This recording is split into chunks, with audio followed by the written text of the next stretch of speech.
Avez-vous remarqué que de nombreuses personnes nous invitent à créer notre réalité, tandis que d'autres affirment qu'il n'y a pas de libre arbitre? Et pour vous, c'est comment? Créez-vous votre vie au quotidien ou avez-vous l'impression de ne pas en avoir le pouvoir? Êtes-vous un co-créateur qui a du mal à réaliser ses rêves? Ressentez-vous une contradiction ou une zone de flou en vous posant cette question? Aujourd'hui, je vous propose de clarifier cette question qui semble être confuse pour beaucoup. Co-créons-nous notre vie? Avons-nous vraiment le choix?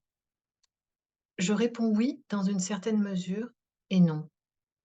Pas un non qui nous condamne ou qui nous poserait en tant que victime de la vie, mais un non qui nous invite à découvrir ce que nous sommes pour nous y abandonner.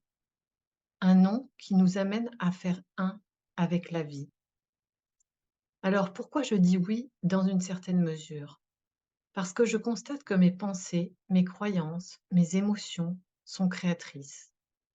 Si j'ai des pensées négatives, par exemple, je vais concrétiser des situations compliquées, des relations conflictuelles ou les attirer à moi. Si je ressens de la tristesse ou de la peur en permanence, ces émotions vont se manifester dans mon expérience.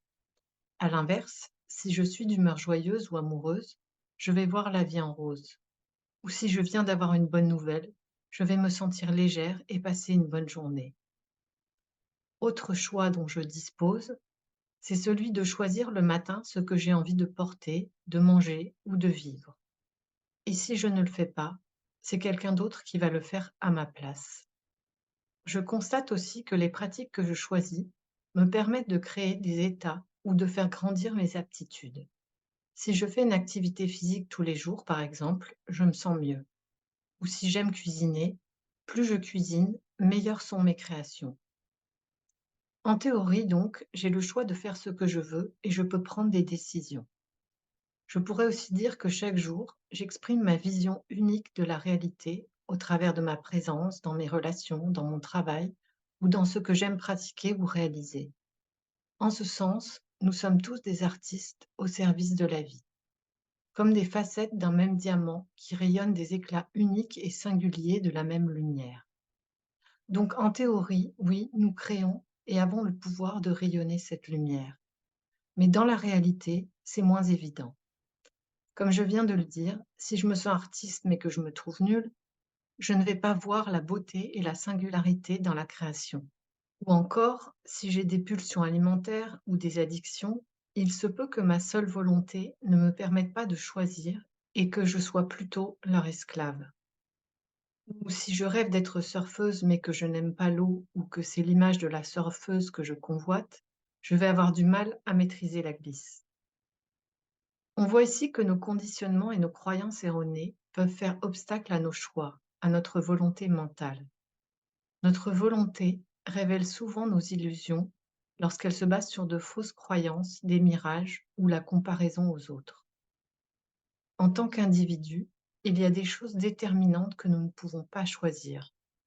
Nous naissons dans une famille, un pays, une culture, une religion, un milieu social, avec une bonne ou une mauvaise santé, etc.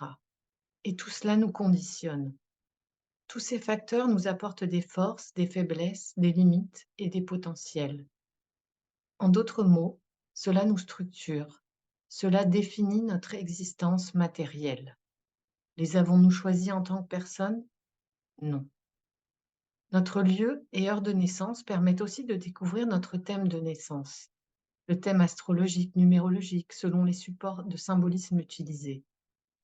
Là encore, en prenant connaissance, nous pouvons découvrir les grandes étapes de notre vie, ce que nous venons apprendre et partager. Il suffit de consulter des spécialistes pour le vérifier par nous-mêmes. Donc notre destin, nous ne le choisissons pas non plus en tant qu'individu. On peut constater que notre vie est balisée par des conditionnements que nous n'avons pas créés. C'est ce constat qui m'a amené à l'évidence de l'âme et de multiples vies. Mes expériences dans d'autres vies conditionnent ce que je viens apprendre, guérir et partager. L'âme étant la mémoire qui reste d'incarnation en incarnation.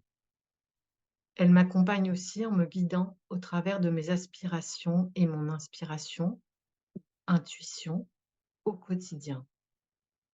Ainsi, je ne peux pas me perdre.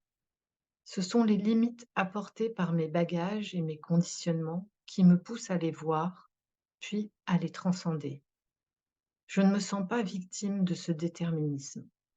Mes conditionnements sont là pour être vus et dépassés. C'est ce que je peux dire avec l'expérience et l'observation. Tout ce qui m'est arrivé de déterminant dans ma vie, que ce soit heureux ou malheureux, je ne l'ai pas choisi avec ma volonté. Les événements désagréables m'ont toujours poussé à sortir de la souffrance ou des limitations. C'est ce constat qui m'amène à voir que tout est parfait et que je peux choisir de m'abandonner à la perfection de la vie. Ce que je peux choisir finalement, c'est d'être fidèle ou non à la guidance de mon âme, cette guidance omniprésente. Je peux choisir d'apprendre à la reconnaître, à la distinguer de mes illusions. Je peux choisir d'apprendre à savoir comment je fonctionne, ce dont je dispose pour faire des expériences plus légères, joyeuses, par exemple. C'est grâce à la psychothérapie et au développement personnel que j'ai pu découvrir les outils et les tableaux de bord à ma disposition, comme mes pensées, mes émotions ou mes sensations. Cela m'a permis de voir que lorsque je sais être fidèle à ma vraie nature, je reste sereine, quelles que soient les circonstances. Donc quand je regarde avec du recul, pendant mes jeunes années, j'ai cheminé en pensant que je co-créais ma vie, parce que c'est ce que mes parents et ma culture m'avaient enseigné. Cela m'a servi pendant un temps, mais les obstacles que j'ai pu rencontrer m'ont fait remettre en question ce que je prenais pour vrai. Les blocages me permettaient de prendre conscience des croyances erronées que j'avais fait miennes sans m'en rendre compte. Comme par exemple, je suis un individu et j'ai la responsabilité de créer ma vie. Jour après jour, j'ai appris à me connaître. J'ai vu que mes limites étaient des alliés, des enseignantes. Je naviguais alors entre j'ai le pouvoir de créer ma vie et je ne l'ai pas. Au travers de mes expériences, j'ai découvert que moins je réfléchissais, moins je calculais, moins j'anticipais, et plus je me laissais guider par ce qui me tenait à cœur, dans l'instant, ce qui me donnait de la légèreté et de la joie, plus ma vie était simple. Je faisais encore face à des souffrances, bien sûr, voire des épreuves, comme le décès de mon frère. C'est ce qui m'a permis de lâcher un peu plus et de m'abandonner un peu plus à la vie.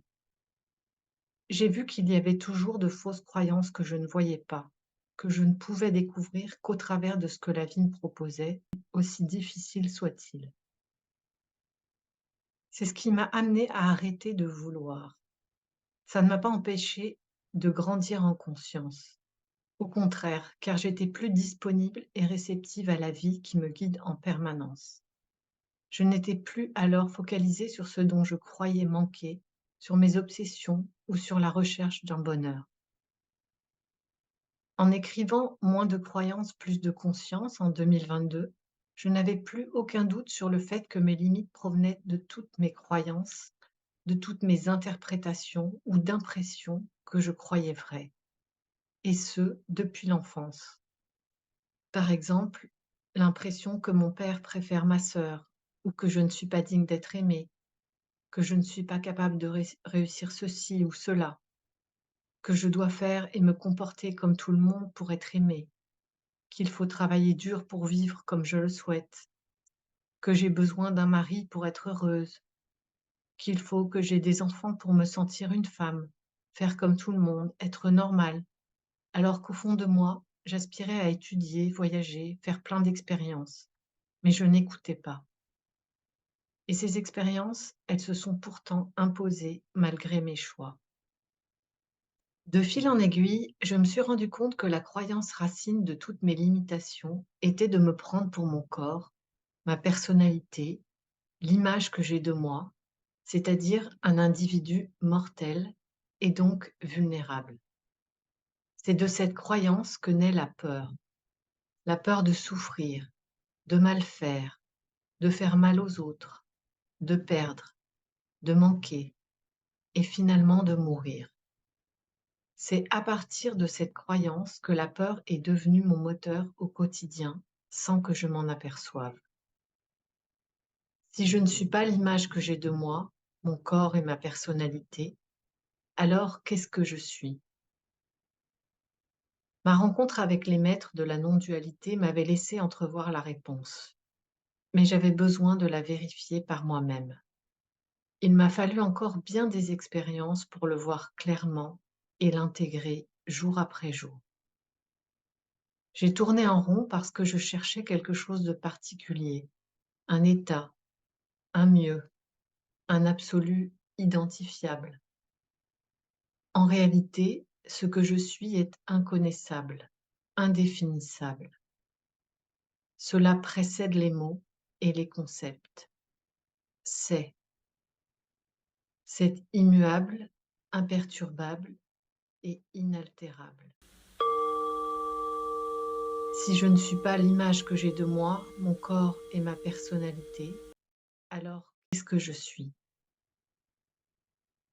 Pour le découvrir, je vous propose à présent de fermer les yeux et de laisser de côté l'image que vous avez de vous, le corps, les sensations physiques, les émotions, les pensées, les problèmes, les souvenirs, le futur et tout ce qui peut apparaître dans votre conscience.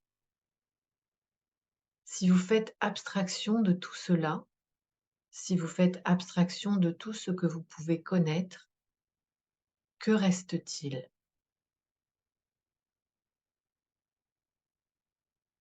Ce calme et cette présence indescriptible pourraient-ils être votre vraie nature?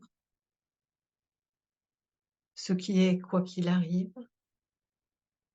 Ce qui ne veut rien mais qui est? Ce qui ne bouge pas mais qui est? Ce qui est souverain sans rien faire pour cela? Le vide qui se remplit à chaque instant? Ce qui est libre de toute fluctuation émotionnelle et des pensées, bien qu'elles puissent se présenter? Un ressenti d'ouverture, de légèreté et de joie qui se déploie en permanence? Maintenant que vous avez vu, vous pouvez choisir d'être fidèle à votre vraie nature, à ce qui est, à la vie. Vous pouvez choisir de vous y abandonner et de vous laisser guider.